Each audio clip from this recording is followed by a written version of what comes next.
I found this extremely neglected griddle at my neighbor's house and asked him if I could restore it. I started with this paint removal wheel and took off as much of the nastiness as I could. I blew it off with some compressed air just to see my progress and then finished up the spots that were still left. Next, we're going to break out the steel wool and vinegar, and that's going to remove all the residual rust. We're going to take this 3-in-1 paint scraper and get the corners just to get those nice and clean as well. We're almost ready to season, but first we need to clean it really well with Dawn Power Wash and water. With the griddle turned on high heat, we're going to apply our first coat of oil using this Crisbee stick. We're going to use a paper towel to make sure we spread it all over the griddle, including the outside edges. After you spread it all over, make sure you wipe off as much as you can because you want your coats of oil to be super thin.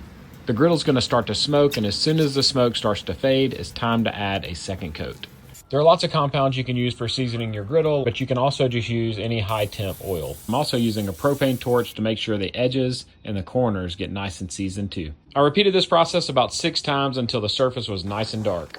Now we're going to let it cool and add one more coat of oil, which we're going to leave wet to prevent it from rusting again. It's time to get this griddle returned to the neighbors so they can start cooking on it again. Let me know if you have any questions in the comment section below, and all the tools that I used will be linked in my Amazon storefront.